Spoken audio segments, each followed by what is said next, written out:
Well, good morning, everyone. Happy Saturday and happy August, our self-declared Topiary month.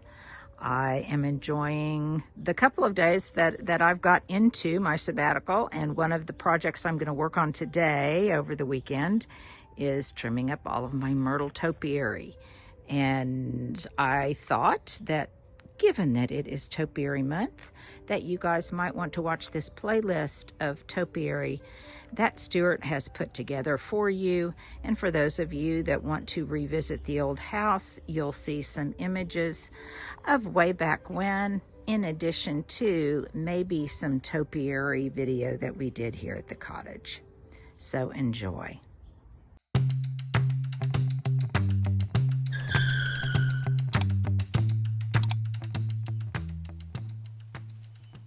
Well, this time of year, I am picking lots of dead dropping leaves out of my topiary. And Stuart was saying that I missed a spot when I was pruning these. And I told him no, that I did not miss a spot, that this was very intentional. I left it here because I wanted to show you guys that this is how I would make another tier in a topiary.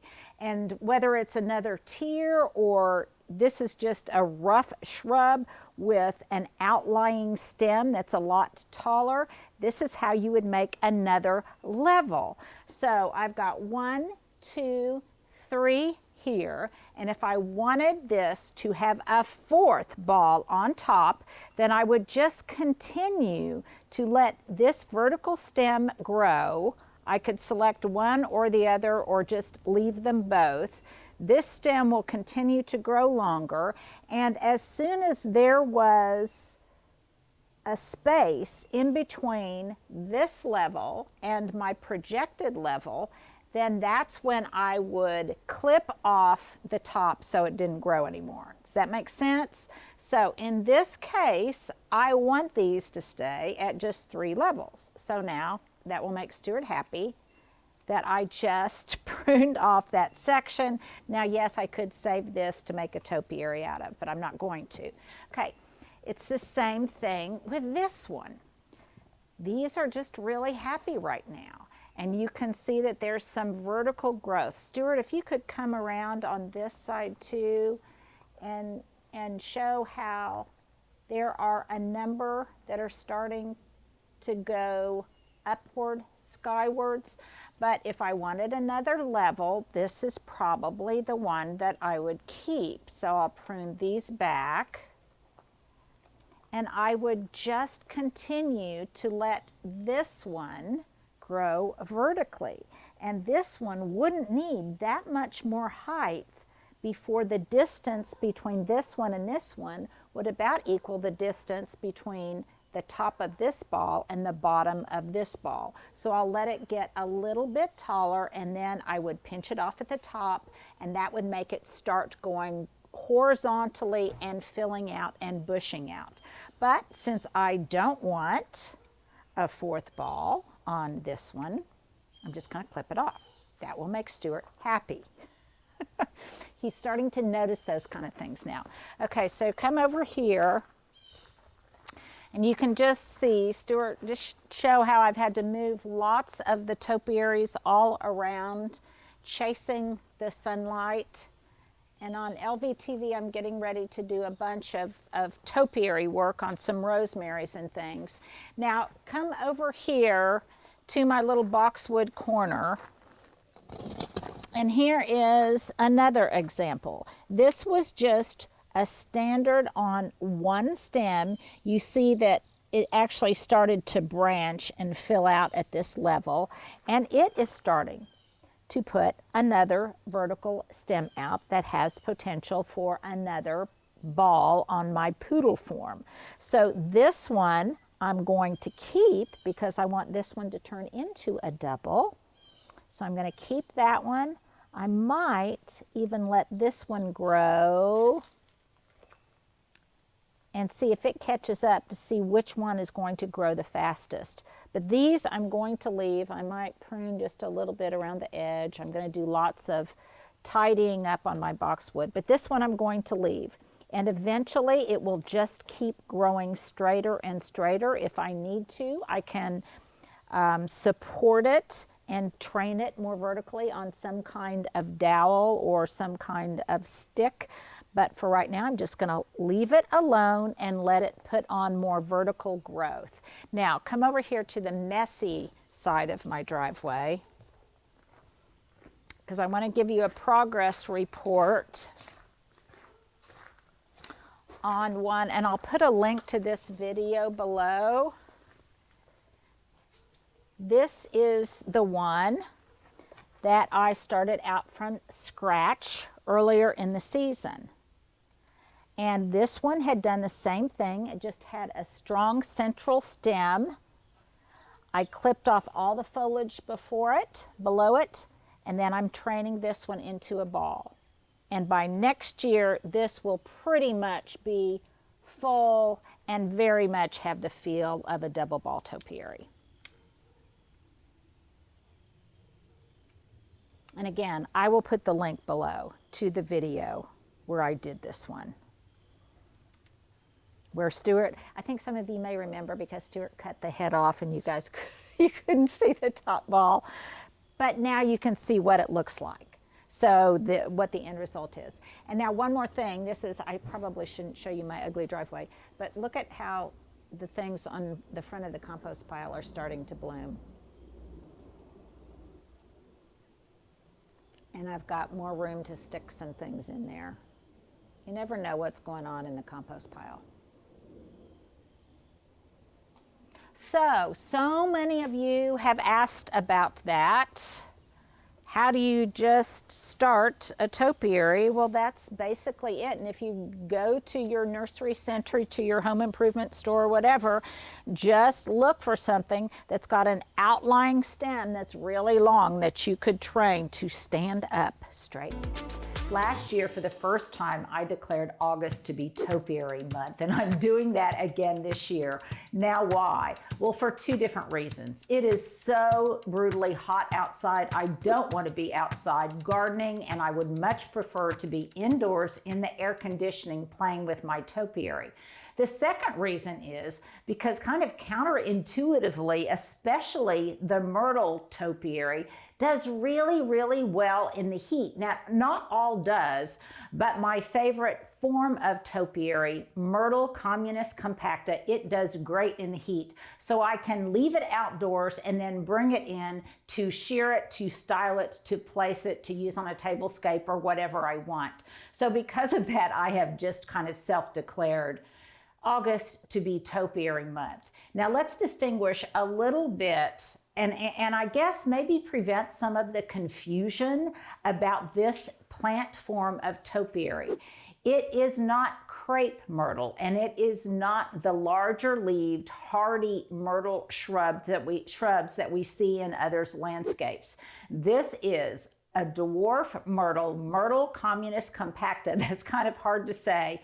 It is not frost hardy, so you do have to bring it in the winter, though it's hardy down to zone 8. So it would make a great landscaping plant if you are in zone 8 or higher. I definitely, especially because it can tolerate high heat and high light so easily, I would definitely recommend it as a landscape in-ground planting for those of you who can grow it. Me, I prefer to grow it as tabletop topiary. I think I first became fascinated with it when I read a magazine article on Bunny Mellon, who was Jackie O's best friend and who also designed the rose garden. And she had a whole greenhouse filled with it. I don't have that many, but I have enough to keep me busy, I promise. And a lot of times I highlight it on my Instagram feed, so you can go over there. And also I have certain accounts on Instagram that I just love. My friend Loy can stage and grow topiary like no one I know, so you'll want to check out both of those. Stuart, let's make sure that we put up a link for others to follow those feeds. So here is kind of an assortment of mine. this week I have really been, I've been giving them a lot of TLC. I've been pruning them so that they have really tight form, like this traditional standard myrtle. Now, what is a standard? A standard is basically just a ball on a stem.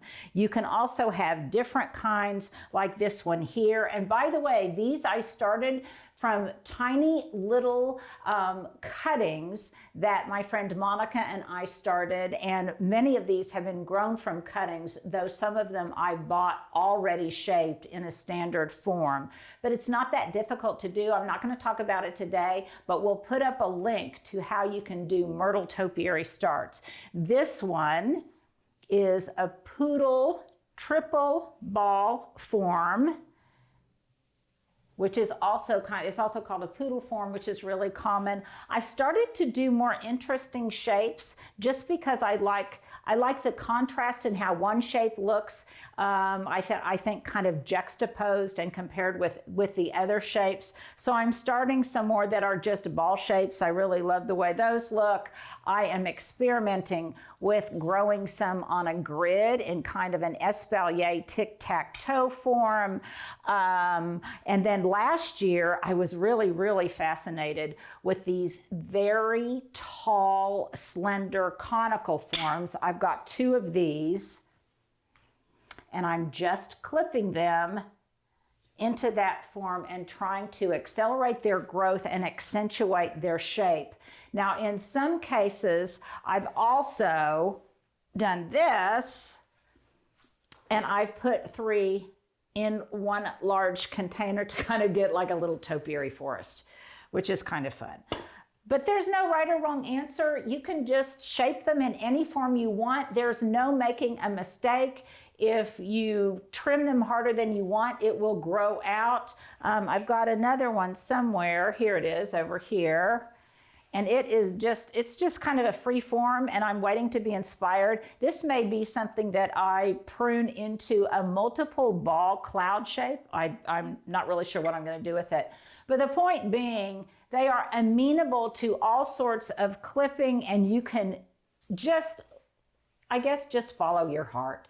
Just clip them in any shape you find magical. I typically like the ones that are far more just architectural and geometric. I'm not going to do poodles or dogs or roosters or anything like that, but just, you know, just clip them to your heart's content. We have a whole playlist, you guys, on topiary. We talk a lot about different aspects of the hobby of topiary and different ways you can use them and style them and grow them. So check out that playlist. But I did want to make a distinction in case there was some confusion, because it's a question I get a lot, between the in-ground frost hardy types like crepe myrtles and myrtle shrubs, and then this dwarf variety. So now what am I doing in terms of TLC to kind of show these guys some extra love? Well, let's go to that part in the next section. Well, just like in my family when I was growing up, everybody gets a haircut at the same time. So I have given most of the other family members their trim, and now I'm going to work on this one. And this is I'm just trying to establish a spherical globular form. I just want it to ultimately be round. But before I start clipping, a couple of different things. Number one, you don't need any special scissors or tools to do this. I usually just use regular scissors. If I'm doing something really exacting, I'll pull out my joist chin, but these are just fine. Any kind of regular sharp scissors will do. Secondly, when growing this kind of dwarf myrtle, I cannot say this enough, these can last a very long time. I have had some of these for years, but I have killed my fair share of them. If you kill them, please don't beat yourself up. That just happens. And usually the culprit is because they dry out. So here is my important point to all of this. Never, never, ever, ever, ever, ever, ever, ever, ever, ever, ever, ever let them dry out. You cannot overwater these guys, but you can definitely underwater them. So if I'm ever going to go on vacation, whether I'm keeping them outside or I'm keeping them inside, typically what I do is I put them either in a great big tray or a baby pool or something that has a lip on it, a large saucer, and I just fill that saucer up with water. You cannot overwater these guys. They just are extremely, extremely thirsty. But if they ever dry out completely, they're goners. You can't resurrect them. You can't cut them back hard and expect them to put out some new leafy growth. They are just goners. So if I didn't emphasize it enough, let me emphasize it again. Never let them dry out. Now, sometimes that can be a problem because the way that we like to style our topiaries is we like to have a rather large plant, sometimes in a smaller pot, and a smaller pot like this one is going to dry out faster. And that's why you often want to set them in a reservoir of water of some kind. And I don't care if they get too much water, it's not really going to hurt them. And the secondary benefit of that is by leaving them in water, especially if it's outside and it's really hot and humid, then they will develop on the pot itself just a wonderful kind of patina where it starts growing moss and you get that kind of chalky growth on the outside of the pots, which I love and which I think adds to the allure of topiary in general. A lot of times if you buy them from an expensive florist or an expensive source, they will be in some kind of container, typically in like this Italian clay or a regular terracotta, and the pots will be beautifully, like this one here, Stuart, it'll be beautifully modeled and aged and absolutely gorgeous, and you pay extra for that. So that's another benefit to putting them in a standing basin of water of some kind. Okay, so now back to my clipping. I've just got some regular old dollar shears from the dollar store, and I am just going to just start clipping it in a circular fashion. In fact, Stuart, what was it? Was it in August I did an article? Not August, June?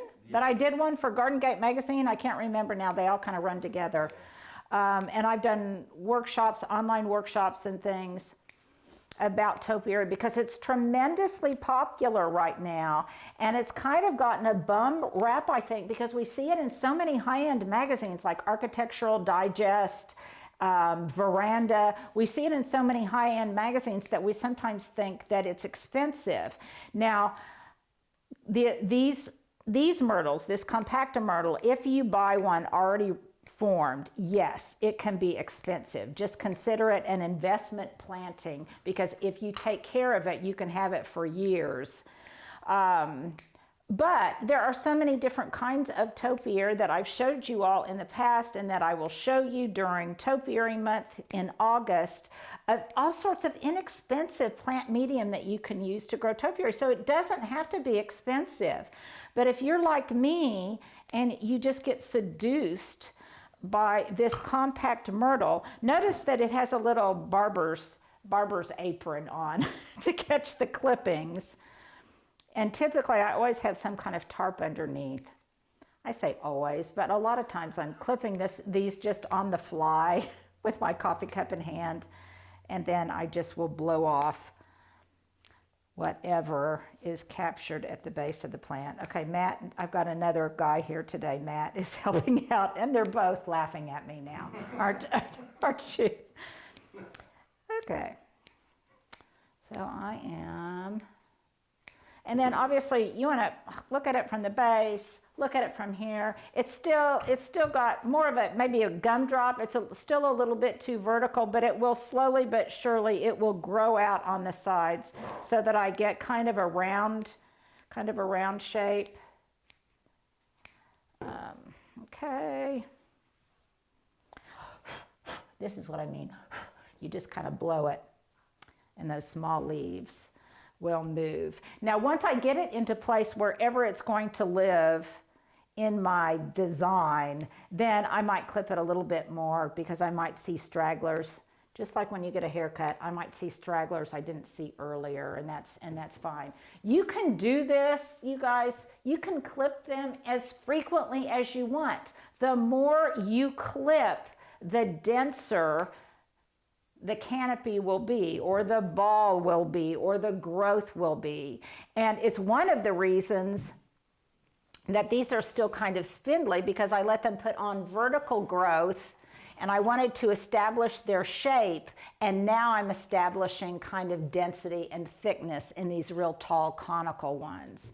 So that is how you clip them. It's very, very easy. You can't make a mistake. If you do, it will grow out, so don't get hung up on that. But just play with different kinds of geometric forms. It's really, really fun. When I feed them, typically honestly, I just use whatever is available and whatever is easiest. Don't overthink it. If I'm watering them a lot this time of year because I want them to put on rapid growth, because this is their rapidly growing time of year in August, and actually during the growing season in summer in general, then I water them pretty frequently, at least once a week, sometimes even more frequently than that. And if I do it more frequently than that, then I will dilute the mixture even more, so I'm not overfeeding it. But I'll use anything that I have. It might be as long as it's a balanced fertilizer, usually like a 444 or whatever. That might be in a Spoma organic liquid. It might be some other kind of liquid organic. It might just be Miracle Grow, because these aren't in the ground, these are in pots, and I really don't care. So I'm just using whatever I can grab, whatever is easiest. But now, especially because they're going to look great in August and September, I'm really going into a pretty heavy feeding mode, and I want them to put on as much growth in both girth and in height as I can get them to put on before they're going to be going in for the holiday season and when it starts getting cold outside. When you bring them in, you want to make sure that you give them really, really bright light. Hold back then on the feeding. So if you bring them in typically mine come in October. If you bring them in, hold back on the feeding. You can give them one more haircut, but just make sure when you do bring them in that you give them lots of light, continue to give them lots of water, and just keep an eye on them for spider mites and things like that. If they start to defoliate in the wintertime, if they start losing a lot of leaves, as long as you keep them alive, don't worry about it, because as soon as you put them out in the spring and they get that full sun and you give them a feed, they will come back, flesh out beautifully. So now let's talk a little bit more about care and staging. Now, a couple of things that you'll need are some strong, straight stakes. Now, you can use something like a wooden dowel or even a chopstick or something. A lot of times what I'll do is take some of the really straight volunteer shoots that are coming up out of my viburnum, or sometimes even my nandina, whatever, and as long as it's a strong, straight stick, I can use it. That way I don't even have to go out and buy anything. I can harvest some of these and I'll have them on hand to use. And then a lot of times what I'll do is I will just secure whatever the topiary form is, like for example this one, which is already growing straight and tall, and I don't need to support it in any way. But if I did, I would just put a stake right at the root zone and at the base, and then I would secure it with something like a piece of twine or one of these little tiny clips to get it to grow straight and tall. You can get these on Amazon. And Stuart, would you remind me, and we will put a link to these tiny little, they're like claw clips. So that is one thing you'll need, along with something to secure it to the stake. Now, in terms of styling, this is the funnest part. First of all, there is no centerpiece that is easier, I think, more elegant, more sophisticated, and more unusual than just having a beautiful topiary as a centerpiece. And this is brought to mind here recently because I'm getting ready to do a wedding shower for someone on August 6th. We're going to have things set up in a number of different venues in and around my house. And so I thought, in this area, they're going to do some put together bouquets. There's going to be lots of buckets of flowers and things like that. I still want to have something to make a statement and be a centerpiece in the middle of this table. So as kind of a counterpoint to all of the flowers, I can have a topiary here and it looks great. If you're dining, if you are having a dinner party on any kind of table, a large rectangular table like this one or a small circular table, all you need is one topiary and two candlesticks and voila, you have something that looks pretty amazing. Especially if you go that one step further and you top dress it or mulch it in something that is really seasonal or speaks to the rest of your tablescape. And here's a couple of ideas. Now, let me back up just a minute because I know somebody is going to ask, why do you have all of your topiaries and my container plantings outside top dressed in gravel? So let's say it together. Because it keeps squirrels out, it keeps moisture in, and I just love the Mediterranean vibe and the Mediterranean aesthetic of it. Now, typically out in my garden, I just have an earthy gravel. It's nature, I believe it's Naturescapes. I get it by the bag from Lowe's.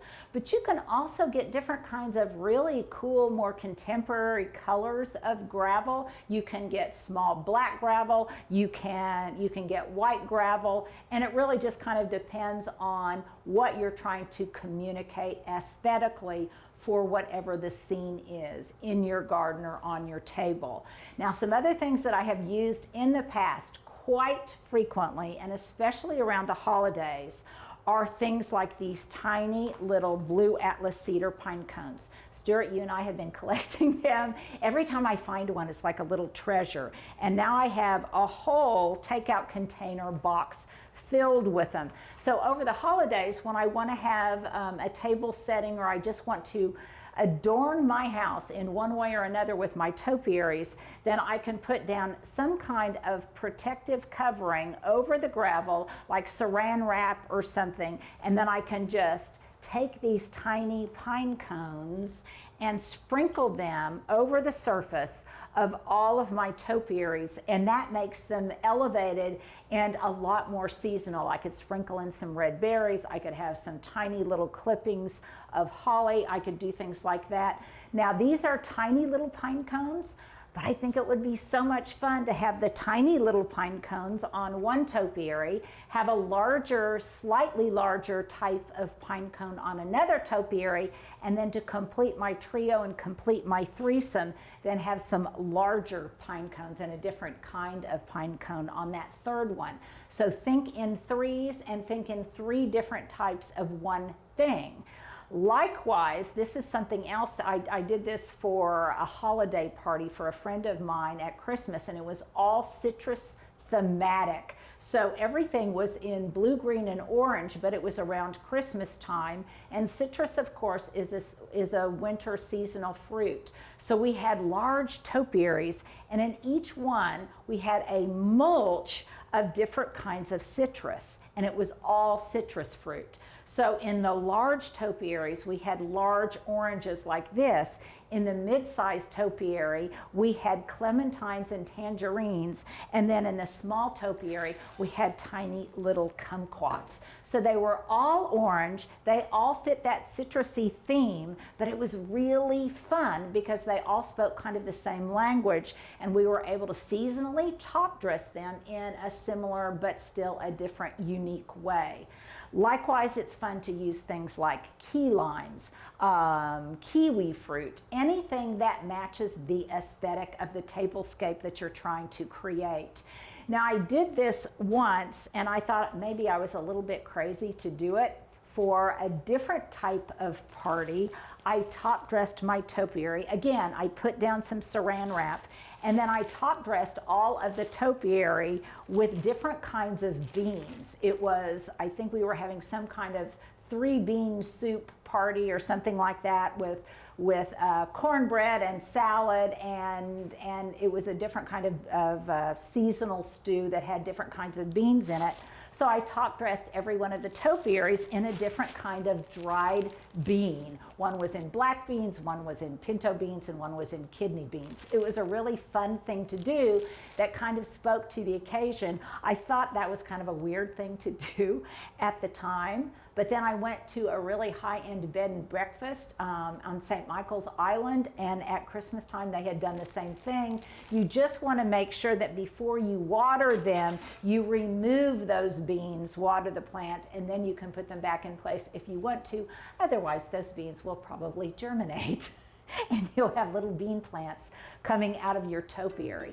So that's just a couple of really fun ways to style them based on whatever the tablescape is that you're doing, how you're entertaining, what season it is. Think tiny little miniature pumpkins, miniature gourds.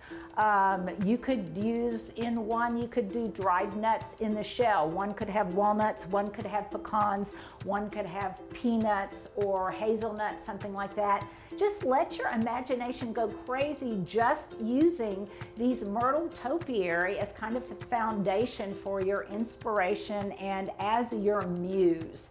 So that's just kind of some of the myriad of ways that you can use these wonderful Myrtle Communis Compacta, and that leads me to something really special. Stuart, are you paying attention?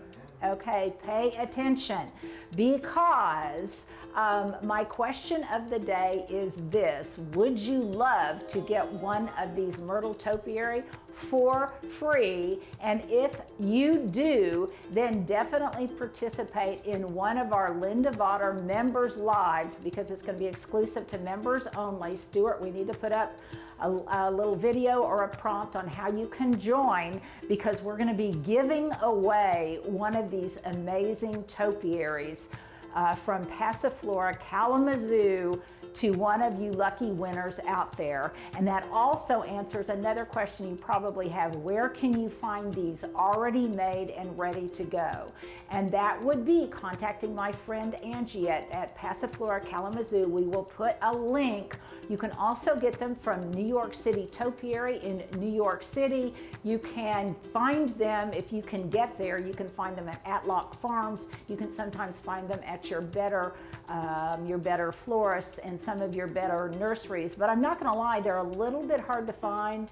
They are not inexpensive. They are well worth it, and they're well worth your time in trying to hunt one down. So there you go, pretty much everything I think you need to know about growing this amazing topiary form. Make sure to become a member so that you can participate in the giveaway, and shoot any questions you've got in the comments below. Well, if you've held on this long, here is my very steamy outfit of the day. My reading glasses, which I think are so cute. I've showed you guys these before. They come in a 3-pack, I think for like $15. And Stuart, we need to make sure that we put a link. Yeah, Stuart likes them too. My top I bought online someplace. I'm not sure, but we'll try to find the link. And my breeches, I think, are just, my shorts are from Target from a long... like the cutoff ones, but just not cut off. Yeah, a long time ago. And my sandals are from H&M, and they're just easy slide in. Let's see, oh, my earrings. My earrings I got at a jewelry store, just an independent jewelry store here in town. I don't even remember which one. So I can't remember a lot today about this outfit of the day. Well, believe it or not, Stuart, I actually have a planting project I'm going to be doing today. I know, it's going to be in a container, and I will reveal that project once we get to the backyard. But I did want to comment on some of the comments you all had, because it was just a brilliant observation. We were doing it anyway, but it's a good tip to share. Cool. And that is, Fernando is putting in the valve boxes today for the sprinkler system. And before he completes the job and before we fill in the trenches, what we're going to be doing is taking images of where everything is. So we will know if there are problems, issues down the line. We'll know exactly where the valve boxes are, where the lines run, and we will have a visual of every line, every juncture point that relates to the irrigation system. And we'll be doing that on the other side as well. Several of you made the observation that that was a good thing to do in the event of problems down the line. You'll be so happy that you did it. And we have been doing that very practice. And not only that, these images will remain in my file at Kayla's so that I don't really even need to keep track of them myself, though I have taken some pictures. But she will have them in my file, so if ever there is an issue, all she has to do is just access those digital images. I think that's a great, great idea, don't you, Stuart? Indeed. Now, one more thing. Okay, so I've got on some of my wonderful Cool Job gloves. You guys know I love, love, love these. And yeah, there we go. And on Sunday, as a reminder, on Sunday we're going to do Linda Vodder Live at 2 o'clock, April 2nd, day after Stuart's birthday. And we're going to be giving away some of these gloves. So you want to make sure to stay tuned and participate. Be there or be square. Okay, so Stuart, let's just do a little revolution from this aspect. The porch looks nice. Of the property. Doesn't it look great? And later today, we're getting the window box. I'm so excited. That may be in another video, but we're getting the window box. And this is pretty funny, Stuart. Kayla told me this morning that she had 2 appointments with customers who were trying to strong arm her into telling and revealing beforehand what the color of the window box was, but she stood strong. She stood strong. Okay, I've also noticed that there are some cookies up there stranded. Oh, wow. Stranded on the windowsill because now nobody can walk on the steps or on the pathway to the front porch until it dries. So, okay, Stuart, what do you say? You want to go to the back? Let's do it. Okay, let's do it. Well, I am so happy and I feel so much more comfortable, I guess, being behind the potting bench because I've got a potting project today that I think is going to be absolutely phenomenal. I'm going to pot up these gorgeous topiary Encore azaleas. I'm not sure exactly what variety they are, but it's one of the bicolored pinks. This was part of the huge delivery of plants that I got yesterday from Encore Azalea, Southern Living, Better Boxwood, and of course a lot of them can't go in the ground for a little while because we are still figuring out what's going to be done in the front, the order of things to come, and also lots of dirt work. But I nevertheless am I just have itchy fingers, Stuart, to get started on planting something. So I'm going to start out with these Encore azaleas because frankly, they keep blowing over because they're a little bit top heavy. So one of the things that I want to emphasize today is really proper container planting techniques for these azaleas in particular, but some other things in general. And that's how you can reuse some existing potting soil. So both of these pots, these old beat up pots that I really love so much, these are going to be hosting the Encore azalea topiaries. Now, they are both filled with dirt, and I have excavated out, I would say maybe a half of what was in them, and the amount is about this much. Okay, now that's important because while it's not an exact measurement, I will give you an exact ratio. So this is old soil. It wasn't growing anything that was diseased or that had any kind of pests or vermin in it. So in other words, it's just really fairly good and well-draining soil. But nevertheless, I want to get these azaleas off to a very, very good start. So I am going to be adding some of this. Look at how beautiful this is. Look at that. Isn't that gorgeous? This is a new kind of potting soil that I'm trying. It's made up in Tulsa. It is called, let me see here, it's called GP Soils, Living Organic Soils, Infused Living Soil Superior Grade All Natural Potting Mix for the complete life cycle of your plant. So I love the fact that it's made relatively locally, but also the fact that it's all natural. So I'm going to fill up this same container with this new fresh potting mix And by the way, this is typically the same technique that I use when I'm potting up other container plantings. It's a way to reuse soil that might be a little bit spent, but nevertheless still has some value to it. And it also saves you money. Okay, so this then will make my new mix an exact 50-50 blend. 1 part old soil to 1 part new soil. Stuart, we've done a video on this in the past where for really large quantities at the other house, we dumped it all out onto a big tarp and we just kind of did this. We just mixed it all together really well. And then because these azaleas are heavy feeders, I'm going to add a little bit of Osmocote, which is a slow release fertilizer. I'm going to mix that in.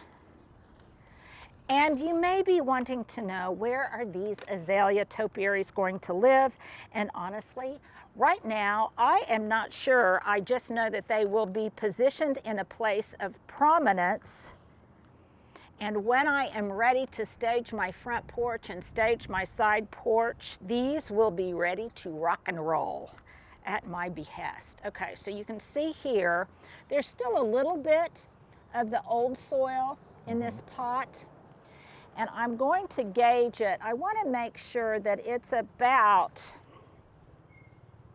maybe 6 inches larger than the diameter of the root ball, and I think that's going to be just the ticket. Looks like it. And also, Stuart, these are going to be sturdy enough. Oh, they're pretty heavy, huh? Well, yeah, they're not prohibitively heavy, but they're going to be sturdy enough so they will not blow over on the very windy, at the site of the very windy cottage on the hill. Now, I was thinking this morning, Stuart, that yes, the wind kind of does bug me, but it is March in Oklahoma. So we have to kind of expect that, because it's in like a lion, out like a lamb, but the wind continues to come whipping down the plain. Okay, so this is a little bit deep, and I want to make sure that not only do I have fresh soil around the perimeter of the plant, but I also want to make sure that I've got some fresh soil at the bottom. But I started to say that when it gets windy now, I just kind of reframe it and I think, oh, it's kind of romantic. It's like in Wuthering Heights, where Heathcliff is shouting out Kathy's name on the moors. On the windy, windy moors, with the smell of heather wafting through the air. What do you think, Stuart? I think it's quite beautiful. Okay, so I'm going to rough up this root ball a little bit. You can see it's rather compacted. I have watered it. Is there too much roughing possible? I don't know. I have found that I would rather, I think there's more potential damage from it growing in a circle and getting root bound than what you could do. Than what I'm doing. And again, I've moistened it. Now, if you were really concerned, you could probably do this just by shooting some jets of water at it. Break off the side stuff. And break out some of the side stuff. And I've already watered these, and I kind of just don't want to waste that much water. So I'm loosening this up, and this isn't too pot bound. It's got some good, it looks like whatever they were growing it in also had some pecan holes, which is my preferred soil amendment because azaleas like slightly acidic soil. Anything really below 7, 5 to 6 is good for them. And pecan holes are slightly acidic, as are oak leaves. So if I had some oak leaves, I could also place some of that in there to break down. What was that, Stuart? Do you need me to hold it? I know it's kind of. Stay. I know it's not cooperating, so I just can do this. There's just enough of a breeze, but this shows. See how top heavy they are. Yep. And why they immediately needed to be repotted into another container. So it can kind of do that for a minute if it wants to. Apparently it does. As I put some more soil in here. And our backdrop today, Stuart, isn't very pretty. Hey, I don't think that's true. But the backyard, as you guys well know, is still in progress, and we have not started on it. The other reason it's not standing up straight is because this bamboo cane that is being used to stake it has rotted off at the bottom, which often happens, I have noticed. Okay. Put this in. And azaleas really want good drainage. And this will give them good drainage. But also, because the container is larger, it will keep me from having to water so frequently. Now, azaleas in general, and Encores in particular, they're shallow-rooted plants. They're not going to go real deep, but they are going to spread out lots of surface roots, and that's what I want to make sure have really good soil. Now, what I will probably do at a later date is come back in and put another cane support in place so that it will stand up and fly right. I know, it's it just just gonna go right over. And it's really not, it's holding not even, better now, yeah. It's not really even that windy today. It's just enough of a breeze. Enough Those of a little breeze. gusts are what are doing Yes. it, right? Yeah. Yes. And I need to push that soil down in there. I started to angle the camera with the plant, and I was like, oh, that's not. You what? I started to turn the camera to like go up with the plant. With the plant. So the world Now, is off and the plant is straight. Somebody asked us, Stuart, and remember on Sunday you'll have a chance to ask us all sorts of questions. But what does Stuart do when he's not at Linda's beck and call? Stuff. And he does stuff. Yeah, he doesn't work for me exclusively. He also works for other people, do you not, Stuart? This is kind of the main gig now. This is the main gig. But yeah, I pick up work. We keep each I other have people pretty that I've busy. worked for and with over the years that I still do stuff with, yeah. Yeah. Okay. So there. Actually, I don't even need to get another cane. I can probably repurpose this one, Stuart. What do you think? Looks that way. Reuse, recycle, repurpose, even a bamboo stake. And for right now, these are probably just going to live in the backyard. You can see that there were already some blooms on it that have passed their prime. And remember, this was on a truck for a while, but nevertheless, it's in very good shape. And I imagine that I will get a sprinkling of blooms here first. Not a lot, but by this fall, I imagine I'll get quite a few, because I don't know how heavily this has already bloomed for this season. But I anticipate I will get some. And of course, sometimes you can even get, because they're reblooming, America's favorite reblooming azalea. You can. They're so nice they bloom twice. They're so nice they bloom twice. That's Stuart's. Mm-hmm. That's Stuart's little saying, isn't it? Seemed to make sense. It did. Now typically, you like to have this as close to the stem as possible. For right now, I'm not going to do that because I'm not sure about injuring some of those roots. So for right now, I'm going to stake it this way, and I may come back in and change that a little bit later. But I think that will suffice, don't you? Well, yeah, and that was interesting that you can damage the roots by putting that in there. I wouldn't Yeah, have and thought I don't know that I would damage them too much. But right now, since this if you don't plant, have to, why would you? Yeah, well, and this plant's already been traumatized from being shipped, relocated all the way from Alabama to Oklahoma. It's got jet lag. It's got jet lag. And I have saved some of this beautiful rainwater in here, Stuart, Oh, let me see. Hold on. Let's get over here.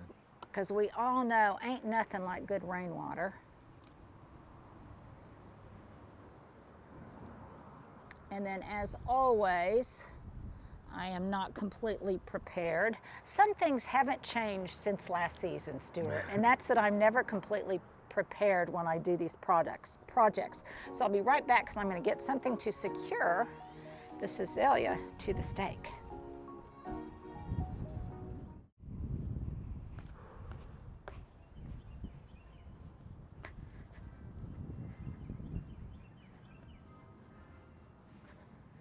Okay. Now I have some string. And yes, this string could rot away over time, but I'm not concerned about that because I'll probably restake this later.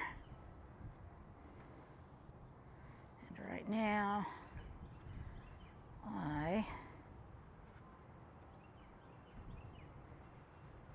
don't you love hearing those bird songs, Stuart? It's quite nice, yeah. Yeah, and I don't think of a beautiful way to say it. I don't know that our viewers can hear it, but there's also church bells from St. Luke's, which is a magnificent church nearby. I'm going to leave this like this, and I'll probably restake it once it gets to its ultimate destination. Right now, this is kind of a temporary fix. And then I'm going to come back in later, and I'm going to mulch this in pecan holes. And if I so chose, I could underplant it, you know, in annuals or ground cover or something like that. But I don't think I'm going to do that right now. The other thing is, one kind of luxury that I have here at the cottage, at least for the short term, is that I have squirrels, but they don't seem to be, since I don't have lots of my oak trees and things are around, my trees are just getting started, I don't have as many. So now that some of that soil is settled, I'm going to do this. You missed the squirrels. And I left about 2 inches at the top so that I'll have room to mulch it and water it. And of course, there'll be a little bit more settling. So squirrels, stay away. You miss them. Yeah, probably mulching in pecan holes will just attract the squirrels, won't it, Stuart? I think that's pretty logical, yeah. That's pretty logical. Okay, so there's one, and I'll do the other one rather quickly. What do you say? I think let's speed it up.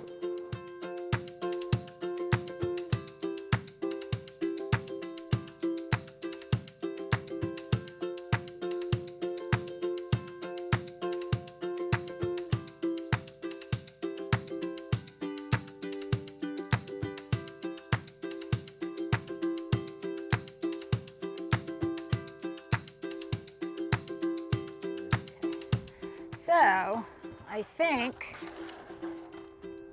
I've just about got this second one done. Oh.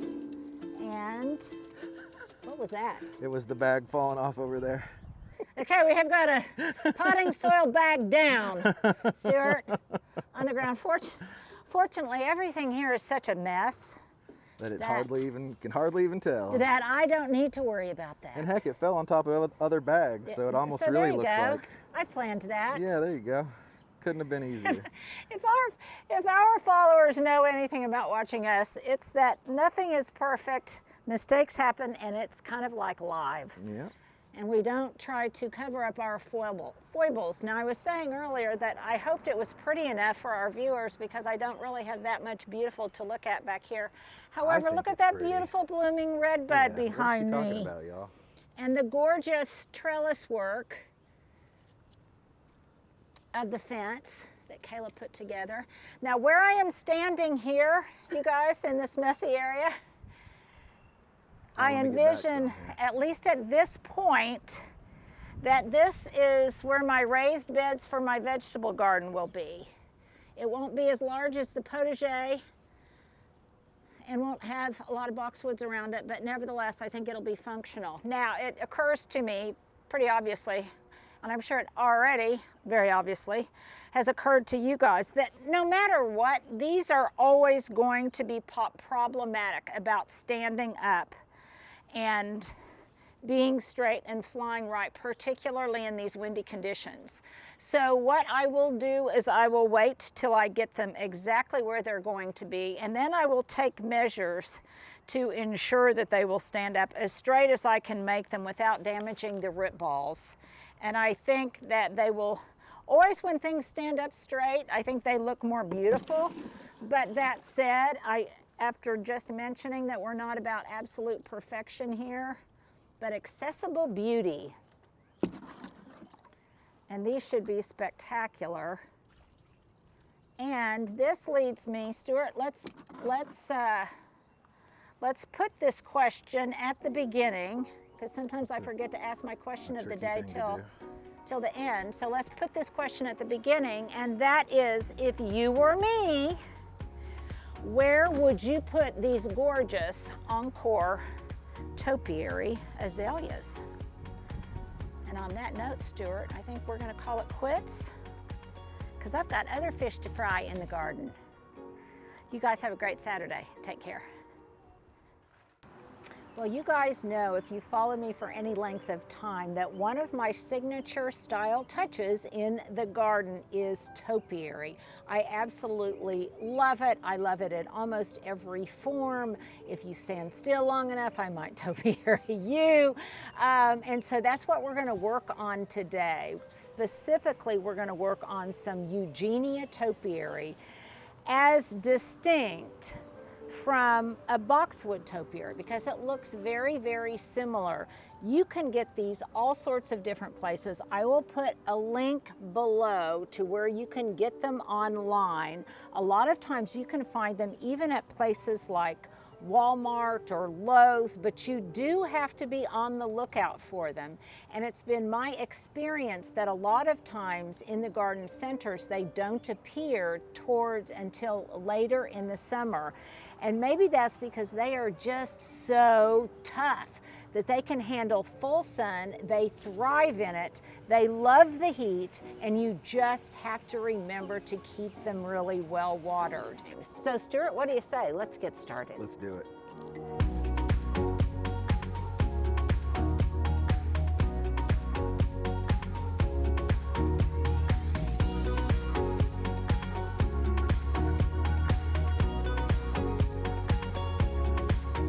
What I've done with mine is kind of a preemptive measure, because I know I'm going to have to dig these up and take them in the winter time.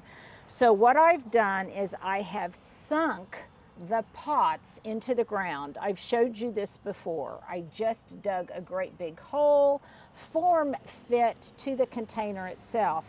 Now someone commented, oh my goodness, how are you going to lift those huge concrete pots out of the ground? Well, they're not concrete, they're just a faux concrete. Look, they're very, very lightweight, and even I can lift them up and out of the ground. Now at the beginning of the season, I always give them a good feed. When they come out of the greenhouse, a lot of times they look a little bit worse for wear. This year they had really put on growth and were exceptionally large. And then I will just keep them trimmed over the summer, and certainly do it as soon as possible once they come out of the greenhouse. When they first flush out, a lot of times the new growth is kind of this reddish color, which I don't particularly like this time of year, but when they flush out like this in the fall, of course I do. So I could do these in different ways. These probably came as 3-ball topiaries, and sometimes I have found that the middle section or the bottom section will die out, and sometimes I like it better when it doesn't have that triple tier poodle look, and so I will lose one of the balls as I shape them. But I think these are gorgeous. They're really statuesque, and I want to say these, it's just terrible. Here's my question of the day for you guys. I'm really bad about remembering how long I've had something or just how long ago something was. Another reason I really want to get my garden journal so that I can record some of these things. I wasn't always good about recording it in my past journal, but I'm going to make a resolution as soon as I get my new Linda Vaughter journal. I'm going to do that. Stuart, we need to put in a little link here.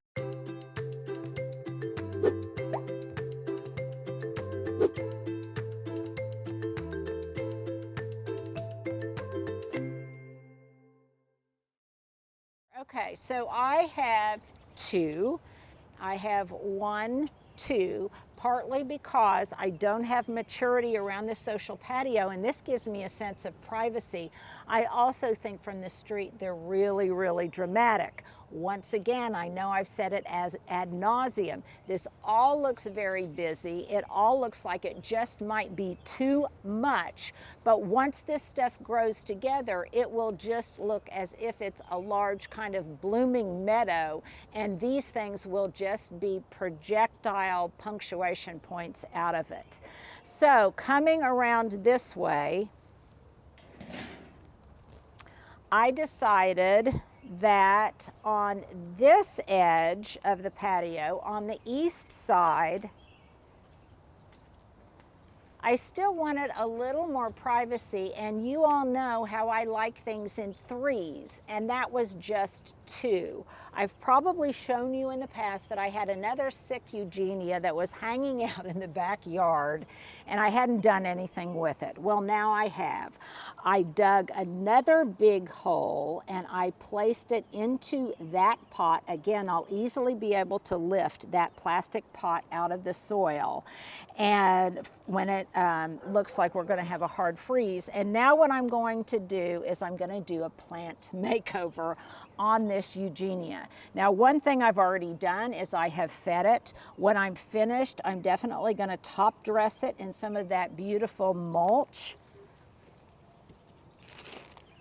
And then, of course, I will water it really, really well. Now, I'm going to do some clipping on it, so I've saved a piece of plastic.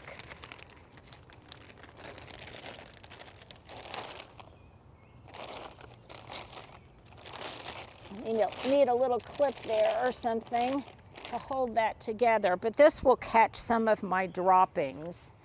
And then I have a couple of different utensils. You guys could use your pruners. I have found that for some of the new growth, just a pair of dollar scissors works the trick. And by the way, I can't have enough dollar scissors from the dollar store in my arsenals. I buy them in multiples, and I keep them scattered throughout the landscape. So this one, my decision point is, I think, do I want to keep it a single ball? Do I want to keep it a double ball or a triple ball? Both of those have a ball at the top and a ball at the bottom. But in this case, the ball that is in most disrepair and unhappy is the very bottom one. So that's kind of informing my decision. You guys can let me know what you would do if this were in your landscape. Got some dead here that I'm going to take off. If this were in your landscape, again, once I clip this, give it a feed, we get some rain, it's going to flush out almost immediately. So, Stuart, what do you think? Should I go for it? Do it, yeah. You got the plastic and everything there. Yeah, I am prepared. So I think I'm going to go ahead and I'm going to remove this bottom ball. And this is where some pruners would probably be good to get off these thicker stems. And this is very satisfying, you guys, and it takes no time at all. And it immediately cleans it up and makes it look less messy. You guys have probably done this on your own if you have tried your hand at topiary, and if you have not, please do. It is just so satisfying. I want to talk a little bit about what your style in the garden is in terms of your aesthetic for container plantings. But first I have to show you that for me, obviously, one of the signature touches in my garden are topiary. And look at these wonderful oleander topiaries. They're so much fun. But equally as essential to establishing our style in this signature style Saturday quiz, I'm going to be asking you, what is your container planting style? Let's visit 5 different types. You tell me, is it A, B, C, D, or E that most floats your boat for container plantings in the garden? Well, we've all heard of white gardens, a la Vita Sackville West's famous white garden at Sissinghurst. But what about an all-white container garden? Look at these. These are absolutely incredible. They would be great for my friend Linda Kavanaugh, who wants nothing but white in her garden. They're spectacular. I think they could go in a modern, contemporary way, but also maybe in a traditional way or a Mediterranean garden. So, do you like white and bright, or is deep gray and sultry, very, very moody, your garden style? These are absolutely incredible. Some of them are just massive. They'd look spectacular with small trees in them, or some of the wonderful tropicals that they've got here. These are really, really incredible. I can see these on a terrace at a loft. They could go probably industrial chic, but I just think they're absolutely gorgeous, and they would be breathtaking used in moss with all of their different various textures and I don't know, the kind of spotted feel of them. Some of them have ridges, some of them have very specific design details, but I think in any form, these deep, dark, and moody ones are really great. But maybe they're not for you. Stuart, let's snap to another option. This is probably more of my default style. I just love the earthiness of basic, traditional, classic terracotta, I should say. And they've got it here in spades in all different forms. Some of it is more angular, some of it is the more traditional round potted rims. I just love it because I love the way it ages. I love the way it just looks so organic. I know, look at this one, Stuart. And look, they've already got styrofoam in it to take up some of the space so that there's not so much square footage of potting soil that you would need to fill it. These are really, really incredible.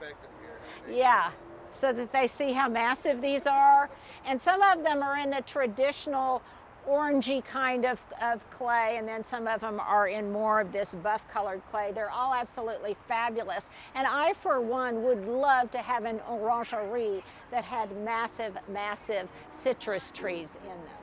But again, there are many different forms of beauty. There are many different styles in the garden, so let's try another version.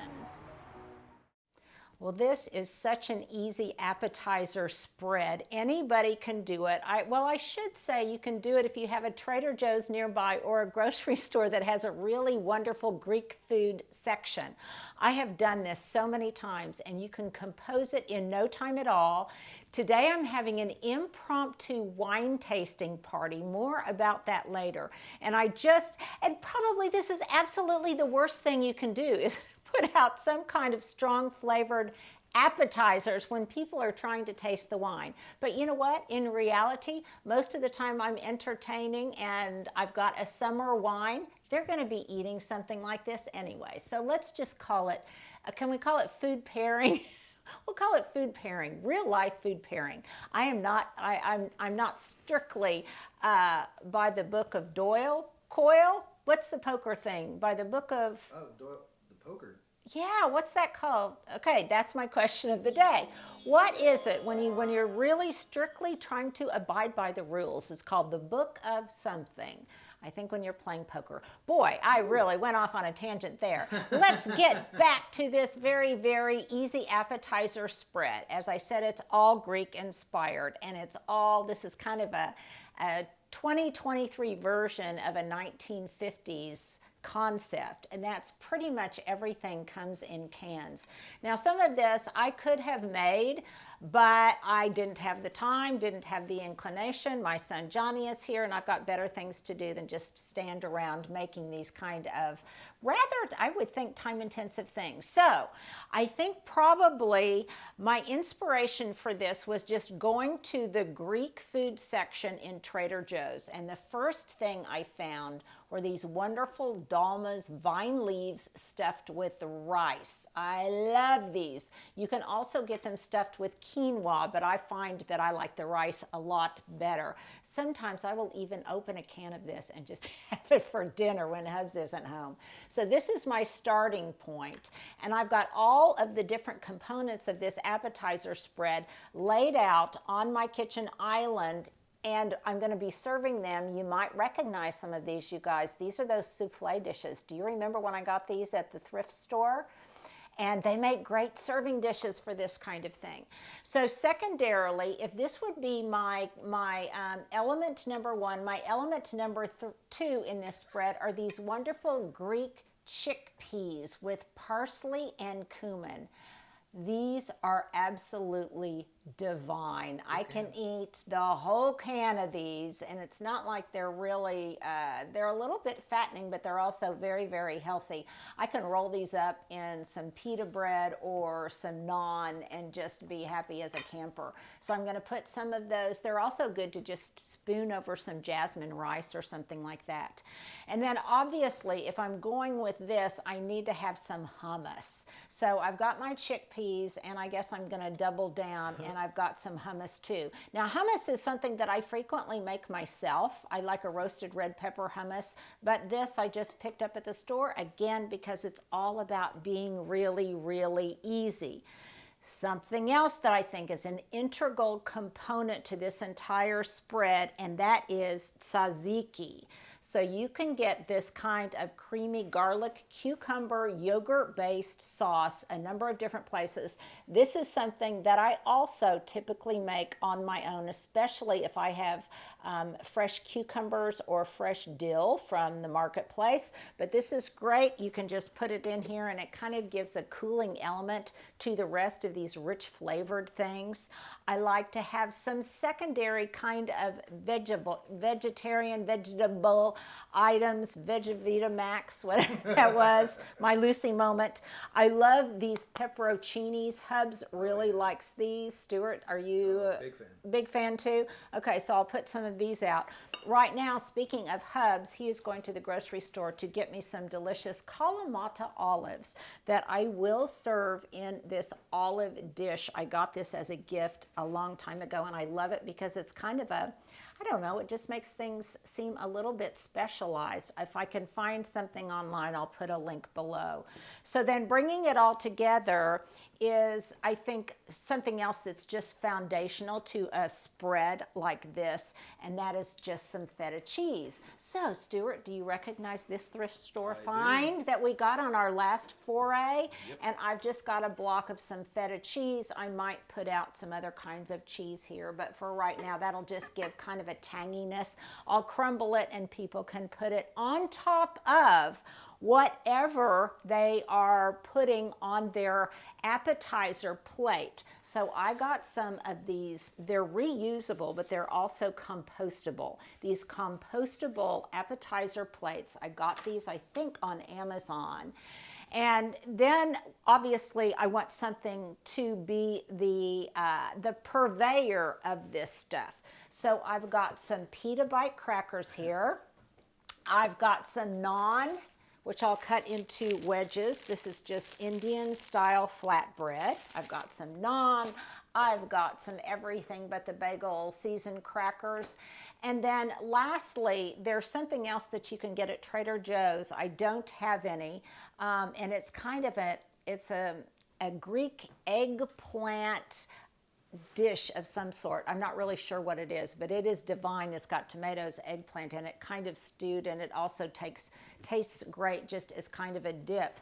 Now, one thing that I might add to my spread, which requires just a little bit of cooking on my part, and that is cook up a small batch of lentils. I could also use farro, I could use quinoa, I could use whatever I want, and then add just a little bit of mild harissa sauce to it and just kind of mix it all together, crumble some feta cheese on top, and it makes for a really easy, I think, kind of impressive spread, especially when you see it out of its cans. Now, if you can't find things like this, if you don't have a Trader Joe's, then just look at the deli. Look at the deli section of whatever grocery store you have if you don't want to prepare it yourself. But some of these things are really easily put together in your own kitchen. These chickpeas would be so easy. You could use canned chickpeas, or obviously you could use dried ones. Oh, I also have, as another vegetable item, some grilled artichoke hearts. I might put out some hearts of palm also. Just things that seem a little bit different, a little bit more exotic. And then if you want to kind of cool your palate after this with just kind of a fruity palate cleanser, then I've just got some really cold seedless red grapes. I'm not doing anything really fancy here. I'm not putting out enough so people can skip dinner. I just want to put something together very, very quickly, very easily, so that they have just a little something to snack on as we are selecting our white wine, our bubbly, our rosé, whatever it is we decide on as our house wines for the summer. So what do you think, Stuart? Pretty yummy? You dive into this? Okay, well, you guys might want to dive into attempting this on your own. Okay, we've got kind of some behind the scenes chaos going on, but just ignore the people that may come and go behind us. So you and I met. This is Joanna Blackstock. Okay, but tell me a little bit about your vitae. Yes, so my name's Joanna Blackstock, and I am a relatively new resident of Oklahoma City and have the pleasure of being the publisher for Stroll Heritage Hills Mesta Park, our neighborhood. Yeah, so my friend Wendy put us in touch, and she came by and we did a little interview, meet and greet kind of thing, and kind of hit it off. And we just decided it would just be too damn fun to do something in the neighborhood when I discovered that not only can apparently you write and run a magazine and all those kind of things, but she also is a sommelier. Well, I spotted your bottle of Prosecco as we were having our meeting in the living room, and it just turned to wine very fast. Yeah, it turned to wine very fast, which is not difficult to do. So what we decided to do is just kind of on an impromptu basis, because we never really know what the weather is going to do. We just decided that we would have a casual wine tasting here at the Cottage on the Hill with neighbors most of whom I have just met. Me too, probably. Yeah, just like you, and it'll be kind of fun because since you're relatively new to the neighborhood, we will meet our mutual neighbors and soon-to-be friends. We'll find out who our wine friends are. Well, yeah, well, just the fact that they said yes and are coming, and hopefully they really will come. And so we're just going to do some wine tasting, primarily with the objective of trying to select one or two, maybe three, bottles of very budget-friendly wines that I plan to always have on hand for the summer. Yes. Because as I have discovered being out there on the social patio, lots of people just drop by and you want to be able to serve them a beverage. Obviously, if I have wine, I also have iced tea. I also have jasmine water and other things. But it's very fun, especially because this to me is kind of sparkling wine season. Yes. Well, it's always sparkling wine season for me, but it's easy to sell to somebody else right now. Yeah, that's right. It's a year-round thing. So what she has done so kindly is just really, I guess you just ran the aisles in Trader Joe's. Well, I went back to my favorites Freeman's. After we had our chat and found out that Freeman's was one of your haunts and your husband's recommendation. So I met with Victoria over there and made sure that the selections that we made that we're trying today were things that they can readily get in stock. So we don't fall in love with anything that we can't get our hands on. Right. And I'm a huge Trader Joe's wine selection fan. I tested all these Mother's Day with my own family. I'm so sorry. It was a sacrifice. So I'm pretty familiar with what most of the selections we made, and made a broad range for maybe a few different palettes. Yeah, and I don't know what this says about me, but I was pretty familiar with a lot of the selections you made too. So, but what I love about these are they are budget friendly and they're good. None of these are organic or any of the specialty vineyards, but they're all things, they're very consistent. Because I've tried them multiple times, different combinations with food, without food, and I do like what we've selected today, because you're going to get that taste every time. So it's a good variety, and these are, as I said, she really made an attempt to find options that you will be able to find pretty much wherever you are, at your local wine store or somewhere. And if you can't find all of them, certainly you can find one or two of them. So talk a little bit, if you would, about how we're going to do this. We're not going to be really careful about, having different wine glasses for everything. This is not a stuffy wine snob experience. This is a taste some different things before you go buy a $6 bottle of Pinot Grigio and be embarrassed to serve it. Yeah, Come try it here if you like it. Right. And so I've just selected about 9 or 10, maybe 12 different wines. I've got a description of what they are, so when someone tastes it, they'll know the name of it and what it's a sparkling wine or a cava or prosecco or a true champagne or sparkling rosé. And then I put together a little wine list of what each label is, where it came from, and the price. Okay, and we will put this up, Stuart. Let's make sure that we put this up someplace where people can find it. And so I've mixed it up a little bit. We talked this morning about adding in some reds. So Victoria helped me pick a couple good summer reds that are interesting and different. You said Pinot Noir, but I went a little off script on that. And then our sparklings range from a really simple Brut to Prosecco to Frizzante to a Vino Verde, which is fun that we have both discovered that. So really the summer wine, there will be one in there. Yeah, and to me, how I define that is just light and crisp and thirst quenching, to me anyway. Even and cold. Even the Pinots and things, some of the lighter reds, I like chilled. That's actually the recommended way to serve red, is a little bit chilled. 20 minutes before you serve it, and set it out for 10, and then it's not hot, because room temperature is cooler than what sometimes people think of for red wine. They think they got to drink it like tap water. And we'll be milling in and out and kind of coming and going. We talked about serving this outside, but I think just for bug prevention and stuff, and we weren't sure if it was going to rain or not, we just decided to set it up in here, and people can just kind of mosey around. I love that. The other thing that I love, and I say this kiddingly, but it would be important to me. So when you've got a bottle of inexpensive wine, let's say you left on the price tag or whatever, a $6.99 bottle or something like that, then if you're serving that to your guests, you can say, well, I learned about this from a party with a sommelier who was there, a sommelier in residence, who helped us identify some of the better options at these kind of low price points, because I'm all about a bargain. Yes. Yeah. Well, and one of the things I've enjoyed most about my training is learning the value wines and how to compare those with. I did bring some real champagne that we can taste a real champagne versus the Trader Joe's $6.99 Blanc de Blanc, and see what the difference is. See if there's much of a difference. And everybody's palate's different. And what I have found is, I was talking to a friend of mine the other night, is don't waste a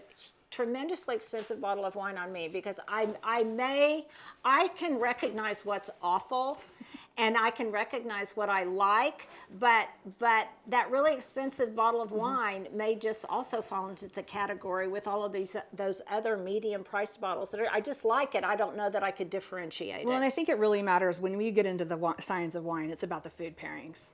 We're talking about having a drink on the patio today, and that's the purpose of these tastings. But if you're trying to pair a gourmet meal or make your food match your wine, that's a whole nother experience. Because what we would drink just by the glass, and what you might want to sit down with a steak or a fish or well-prepared Italian meal. It's going to taste very different. So you'll be on call for if I'm serving something. I say, Joanna, what do I need to serve? What kind of wine do I need to serve? If you tell me what sauce and protein you have, I can pretty much point you in the right direction. So it's always good to have a sommelier in the neighborhood who will put themselves out before they even know you very well. However, after a few glasses of wine, we may get to be pretty good Well, friends. I knew we were kindred spirits when I saw your Prosecco bottle on a Tuesday afternoon. Yeah, absolutely. Now, I was not necessarily drinking it. No, I wasn't drinking it, but it was out. But it was out at the ready, just in case. So let's end, if we can, on how do you become a sommelier, and where did you get your training? Because you're getting ready to go to Italy. I am going back to Italy. That's the second time this year, and I'm taking people on a wine experience in the Tuscan region. So we're going to be visiting vineyards and doing wine tastings. So my brother got married in Napa in 2004 or 5, and I was pregnant, so I couldn't drink the wine, but I was tasting it, and I just had never really discovered. I had wine, but never really understood the science of it. So literally taste it and spit it out. So yes, without and I fell in love. I just loved it. So I came home, had my baby, met the most wonderful wine teacher, Randa Warren. At the time, she was one of the only female master somms in the world, and she teaches in Tulsa. So for several years, I sat at her dining room table with a bunch of other fun people, and one day decided to sit for the test, and that's what happened. So I'm one of the few somms that don't do this for a living. It's just for fun, and I love that about you, that you really found something that you're just so inspired about, and you found a way to weave it into your work life and weave it into, obviously, it's my golf. I don't golf, so yeah. But most people can enjoy a conversation about wine. Well, and I also love the fact that in no way are you pretentious about it, or or anything like that, because it could be kind of intimidating, I think, if you so the fact that I don't have to feel embarrassed when I can't remember, was it? I think I told you about the $6.99. Yes, and it was Blanc de Blanc at Trader Joe's, which I have shared with several people. So yes, so that's important information to know. Well, it's about enjoying the experience. Yeah, absolutely. Well, we're going to enjoy this. Thank you so much. Oh, you're so for welcome. doing I'm this. excited It's to be here. Fun. We will see you maybe back again after a couple of glasses. Ooh. Now this is a really fun version of an outdoor aesthetic that resonates with a lot of people, among them my friend John Turman and my good friend Deborah.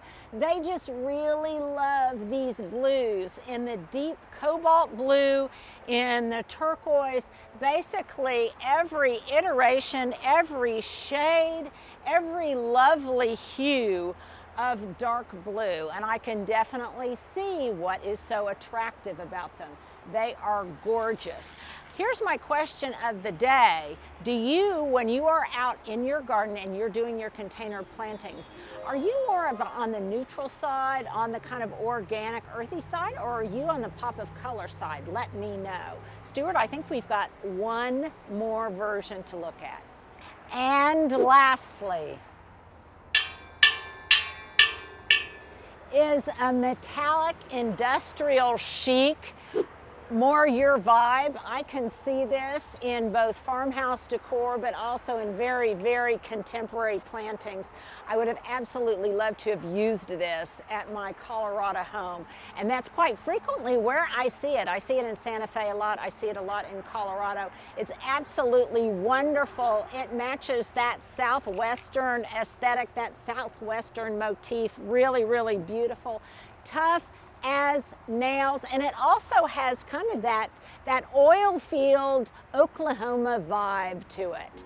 So there you go. There are 5 different container styles from my Oklahoma home. Tell me which one really resonates with you. So I took that off, and immediately I think it looks a little bit better. What do you think, Stuart? Yeah, it does. Now I'm going to define my second ball. The first thing I'm going to do is I'm going to come in and I'm going to take out, in this plant makeover, I'm going to take out any dead wood. And that will, can you get around there, Stuart? I can, as long as it's okay that I'm stepping on stuff. Okay, I'm going to get this out of here. so that I know what live material I have to work with as I am trying to determine the shape. So your first step is just cutting off things you know aren't there. Yeah, first step, grow. exactly, Yeah. Stuart. I am just pruning Well, that off makes sense. things that I know are dead. Yeah, Yeah, and then you'll know what you have left to shape. exactly. Perfect. So you think through this, Stuart, as if you're someone that has never done a topiary before. As if. That'll be very hard to imagine. The other thing is I am trying to make sure that I have enough space in between these two different tiers, because if I don't have definition, then to me it just looks like a big blob. Now, something else I could do, I could let both of these tiers grow together and just have kind of a narrow, cut off gumdrop shape that was flat on the bottom. And that would be kind of fun. And if I had a modern garden, I might think about doing something like that. But in this case, I think since I already have two round ones and I love that look, and oh my goodness, I was watching a Martha Stewart show and she showed her Eugenia topiaries, which were spectacular. And I have to say, mine might be on the way to being as big as hers, almost. Now, typically, I like, see, you can see that little new growth right there, Stuart? Can you see right there, those little baby darlings? Mm-hmm. Okay. Snip right above that. Some of this stuff you don't even need to snip off. It's dead and it'll just kind of break off. And by the way, I know you guys know that one of my signature things also that I wear is I love hats. And I will put a link to this hat below because I know you guys will ask.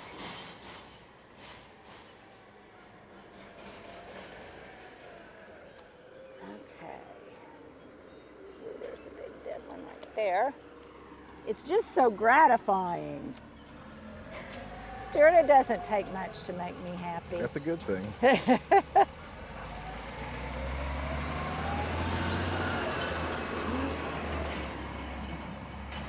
Busy street.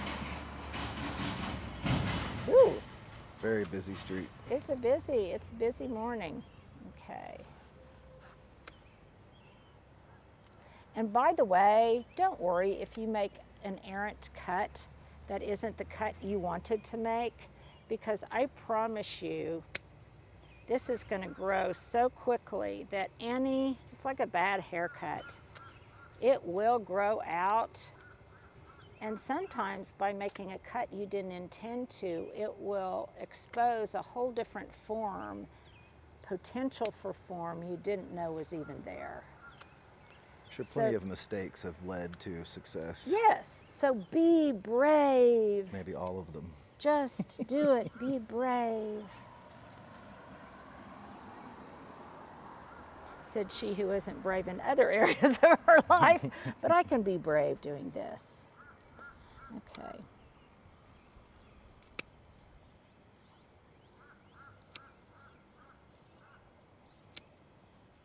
Okay, most of the dead wood has been removed, and I'm sure you guys are thinking, okay, enough dead wood. Let's move on to the shaping, because I can continue to clip out dead wood on my own. Okay, so now I have it here, and you'll notice that just by moving it around, I'm making it less than straight. I will ensure before I put the mulch on that it is indeed standing tall and flying right. Does it already look better, Stuart? It does. Okay, so now what I'm going to do is I am just going to go from the outside in, because what I want is for these guys to fill in and get more density to them. So I am going to cut off some of the tips to force growth inward. And this is just the essence of pruning. This is what thickens things up. Hey, there's a title for the video. What's that? The essence of pruning. The essence of pruning, I like that.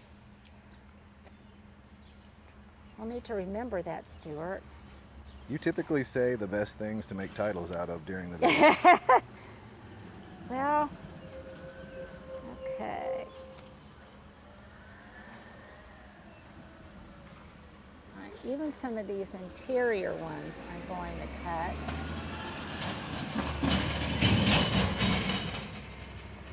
Boy, that's a rattly truck. That's that same truck, isn't it? I think it's been two similar looking ones driving by Yeah, a bunch. something. They must want to maybe be on TV. City infrastructure stuff is going on. They just like Linda Botter. Well, I don't think that's it. I don't think that's it. Okay. So my second tier, I think, is pretty much finished, and I'm going to leave it alone. I want to leave look at that. some. The FedEx truck is giving us a good background to show the shape. Is it? Thank you, Mr. FedEx. Thank you, Mr. FedEx. There's more dead wood on the top. Oh, we're going up here. Now that I come around to this side. I like the Einstein look it has going on right now. The what? The Einstein look of the plant right now. It's real, just all over Oh, the it place. does. Yeah, I like it's got kind of an unruly look about it. But it will get ruly. It will get ruly soon enough. I don't know that that's a word. Okay, so I'm just shortening all of these. Happens a lot where the un-word doesn't line up with the word that's with the not word. un. Isn't that true? I know, isn't that true? It is true. Okay, so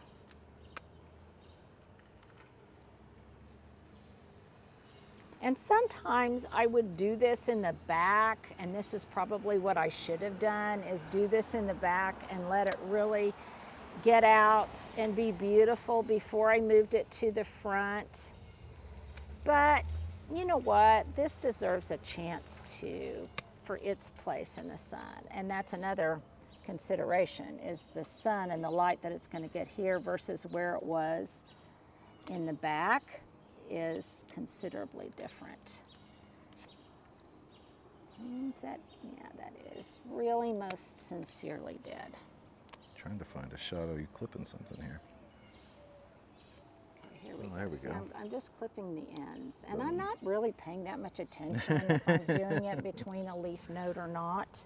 Not as important in this scenario. Huh? Not as important. I am just trying to get it off to a good start. So if you were intentionally going for the making it bushy thing, isn't that why you get a little more specific as to exactly where you clipped? Yes, where I want it to get bushy. So for example, I'm learning. a lot of these I'm shortening because I don't want it to, like this one. Do I want it to get bushy out here, or do I want it to get bushy there? And in this case, I'm going to cut it back a little bit further. But again, don't worry. You cannot really make a mistake. The other consideration as we wrap this up is that, do you want the top ball to be larger, or do you want the bottom ball to be larger? And in this case, I'm not really sure. Yeah. They're both fairly similar. So I think I'm going to leave it alone now. I'm going to call it good. I'm going to remove my clippings, and see down here? There's all sorts of new growth. Oh, I thought you were saying Yeah, no, there's all sorts underneath. Oh. underneath there, that there were some more suckers down there. I thought you were saying it spilled. Sucker! I'm going to want to remove that. Sneaky little Again, guys. because I want the growth and the new growth to come out on top. That one's broken. Not on the bottom. Not on the bottom. Sneaky, sneaky. Sneaky, I know, they are kind of sneaky. Sneaky, sneaky. Sneaky as sneaky does. Okay, so now I'm going to remove that. And I will come back And I will top dress it with some compost, and that will also hide the rim of the black pot, which is not quite as elegant as I would like it to be. But there you go. There is your first topiary, Eugenia topiary makeover